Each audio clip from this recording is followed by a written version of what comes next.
Baik, Assalamualaikum warahmatullahi wabarakatuh. Perkenalkan, kami dari kelompok 9, kelas 19, 7B01, Sistem Informasi, semester 7. Di sini kami akan mempresentasikan temanya yaitu pelanggaran hak cipta digital, analisis penggunaan perangkat lunak Microsoft tidak berlisensi pada kalangan mahasiswa. Di sini kami ada 4 orang, yaitu dengan saya sendiri, Sultan Aulia Rahman dengan NIM 1922 1172.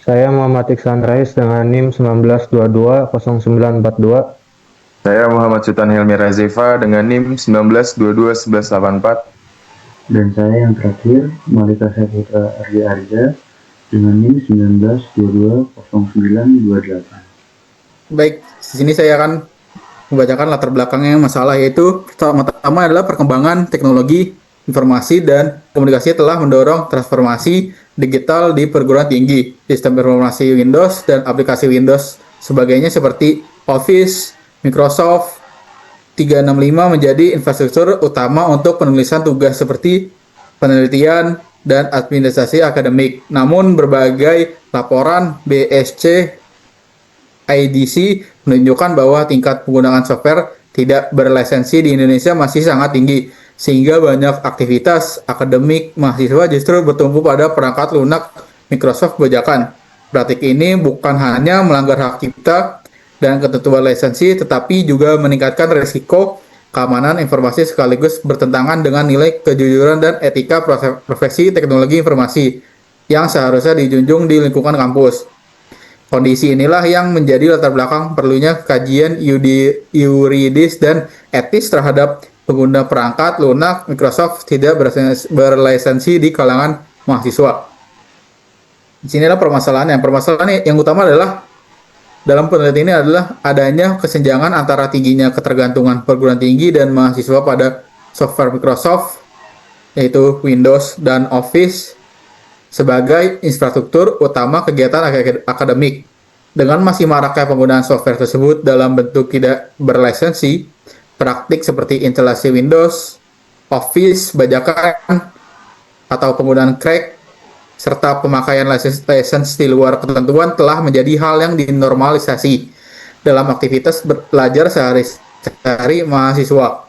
Kondisi ini tidak hanya merupakan pelanggaran hak cipta digital menurut UU Hak Cipta dan kebijakan lisensi resmi dari Microsoft, tetapi juga menimbulkan resiko etis, hukum, dan keamanan informasi yang diperparah oleh faktor ekonomi. Kemudian akses software bajakan, lemahnya penegakan hukum, dan belum optimalnya kebijakan kampus dalam menyediakan serta mewajibkan penggunaan software ilegal. Dan di sini adalah tujuan dan ruang lingkup. Tujuannya adalah untuk menganalisis implementasi yudisium dalam kurung yaitu hukum dan etis penggunaan software Microsoft tidak berlisensi oleh mahasiswa. 2. Memetakan faktor internal dan eksternal penyebab penggunaan software bajakan. Yang ketiga adalah menawarkan rekomendasi kebijakan untuk perguruan tinggi. Dan di sini ada ruang lingkupnya adalah fokus pada software Microsoft, Windows, Office, dan Microsoft 365. Konteksnya adalah mahasiswa di perguruan tinggi Indonesia. Selanjutnya ada landasan teori, yaitu cybercrime. Cybercrime adalah sebagai tindak pidana yang dilakukan di ruang maya atau cyberspace dengan memanfaatkan kemampuan teknologi komputer dan jaringan untuk melakukan perbuatan melawan hukum yang dapat menimbulkan kerugian bagi individu maupun publik ataupun masyarakat. Dengan demikian, ciri pokok cybercrime tidak hanya terletak pada penggunaan perangkat komputer, tetapi juga pada karakter ruang operasinya yang digital, terhubung dan seringkali lintas batas. Selanjutnya ada cyber law. Definisi cyber law adalah hukum yang mengatur aktivitas di dunia maya, khususnya kejahatan yang terjadi melalui jaringan internet, sekaligus sebagai rezim hukum baru yang lahir seiring perkembangan teknologi informasi dan komunikasi di Indonesia.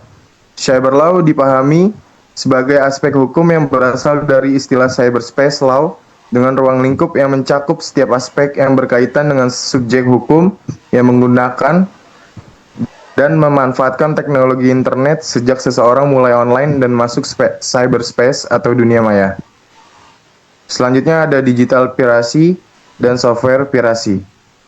Digital piracy dipahami sebagai perolehan, penggandaan, atau pendistribusian konten digital yang dilindungi hak cipta seperti musik, film, e-book, dan perangkat lunak tanpa izin pemegang hak.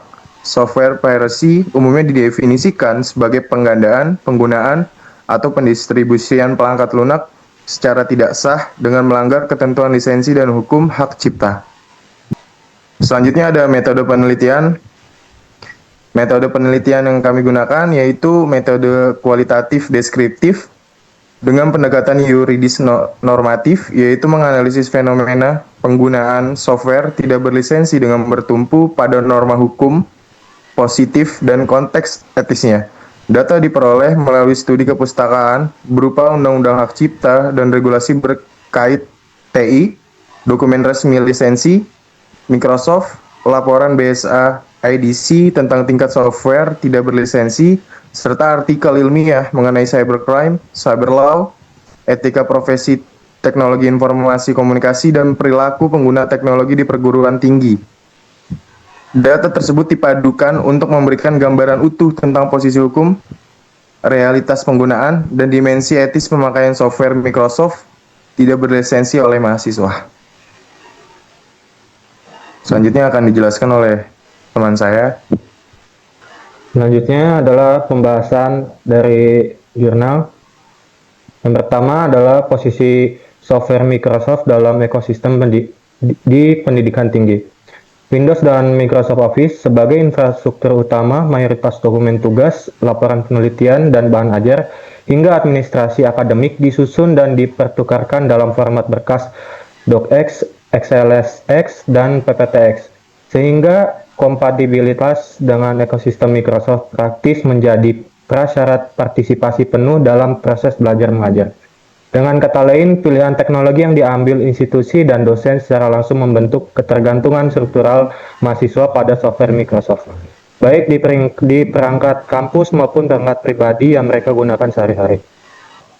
Selanjutnya ada data global dan nasional terkait software tidak berlisensi berdasarkan laporan BSA. Indonesia berada pada kategori tingkat pembajakan yang sangat tinggi dengan 83%. Instalasi software PC diklasifikasikan sebagai unlicensed software dan nilai kerugiannya lebih dari 1 miliar dolar. Data ini menunjukkan bahwa persoalan penggunaan software tidak berlisensi bukan hanya fenomena lokal, melainkan bagian dari tren global yang cukup serius dengan Indonesia termasuk dalam kelompok negara yang beresiko tinggi. Selanjutnya ada bentuk-bentuk software piracy. Yang pertama ada shoplifting, yaitu satu lisensi atau akun Microsoft Education dibagikan ke banyak orang di luar ketentuan. Lalu ada hard disk loading, yaitu laptop baru yang sudah diisi Windows atau Office tanpa bukti lisensi resmi.